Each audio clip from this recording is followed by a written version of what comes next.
So the name of the mikveh is Living Waters, Mayim Hayim Living Waters Community Mikveh and Education Center. And it's been open for 6 years. We incorporated 10 years ago. It was my idea, but it was made out of the work of the whole community, and a truly spectacular young woman who's the executive director.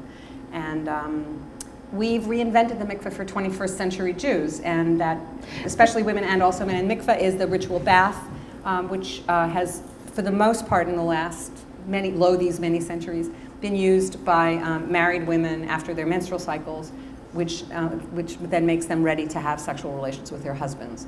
It has also always been the last step in conversion to Judaism, which is, of course, the basis for baptism.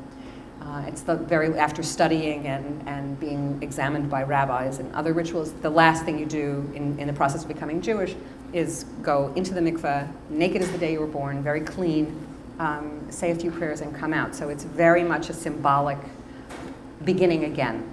And so we have, along with people all over the country and the world, taken back the essence of a water. Every religion has a water ritual. This is our major water. We have a lot of hand washing too, but this is the major water ritual.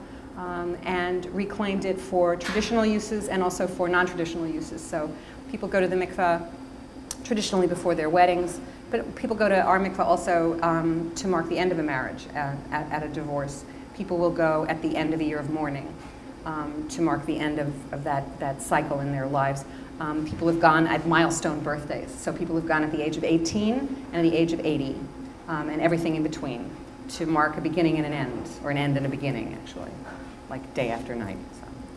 So the mikveh, it's beautiful. It's got an art gallery in it. I think it's the only mikveh in the world with an art gallery in it. There are classes there. School children, 5th graders through high school students at synagogues and day schools go for classes. We have adult tours. We recently had a group from London. People come visit it from all over the world. So we're having an international conference in October. We've published 3 or 4 books, a CD. It's a center for the arts also. It's really, I think it's an example of the vitality and the creativity of 21st century American Judaism. I think it's an example of a larger, wonderful phenomenon. I'm an optimist. I have my father's. Yes, yes. I'm worried about, no, not worried, I'm wondering about the impulse that it was something that you felt was missing from your life, but your reform. Well, the reason it came to me is because I wrote a book, while I was writing The Red Tent, I was writing a book called Choosing a Jewish Life. That was the book I had the contract for. That was the book I was getting paid to write. So I went to the mikveh with Reform and conservative rabbis because it's the last step, and I wanted to see what they did. I wanted to see what songs they sang, what prayers they did, what their ritual gestures were for this book I was working on. And I went to the Orthodox mikveh in Brighton many times and was increasingly dismayed at the welcome we were providing for people, because it's not beautiful, and it was only open 3 hours a week on a Monday morning, and if it was a holiday, you're out of luck that week. And I was there one day when there was a line out the door for people converting. And it was very beautiful, but it was also like, that's not how it should happen. There should be courtesy and dignity and beauty around all of these amazing rituals, this choice to become Jewish.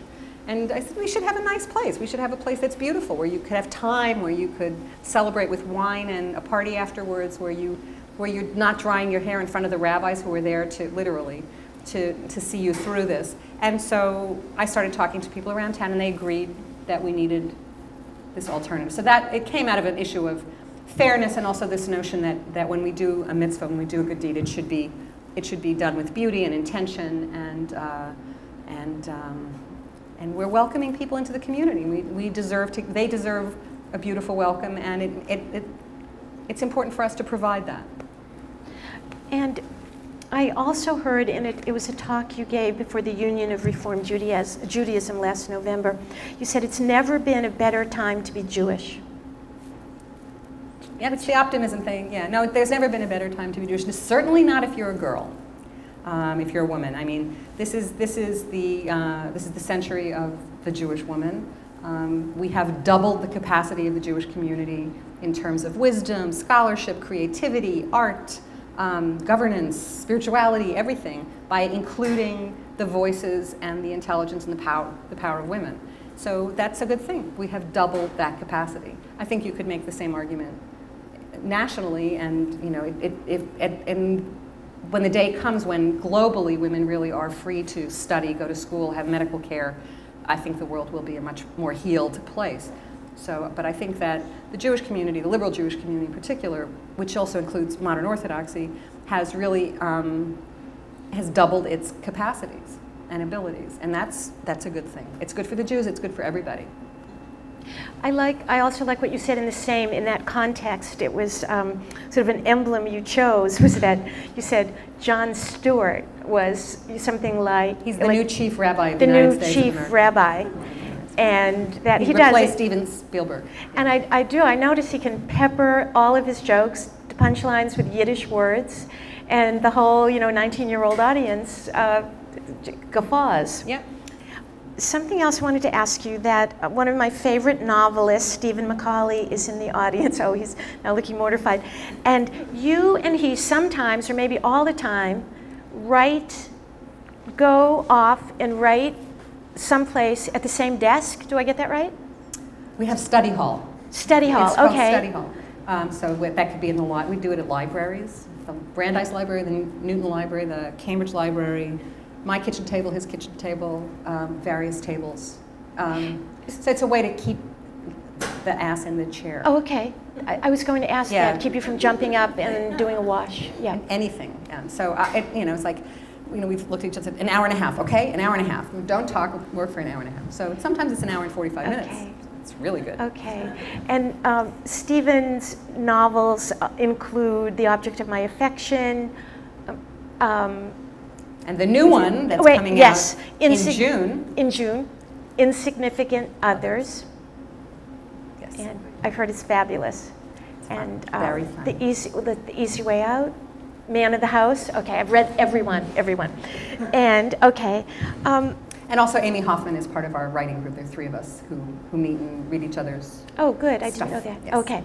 Okay. And now, this is just a sort of personal question, and then we'll open it up.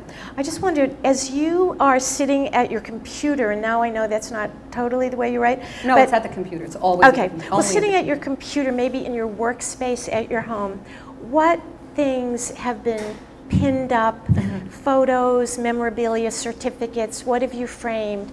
What is around you? Little icons. That's a nice question.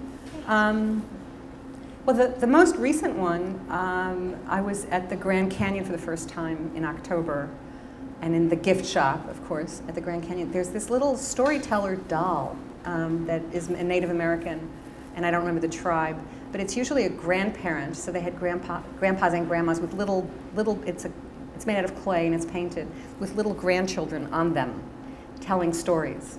So I bought that. So that's on my desk. There's a little tiny giraffe, which was my father's kind of totem. There's, I think there's a Chinese, from a Chinese fortune cookie that says, a week of worry is more exhausting than a day of work, which for writers I think is something like that. So that's kind of my mantra. If you spend so much time agonizing and so little time relatively writing, so if you could just flip them, it would be a whole lot better.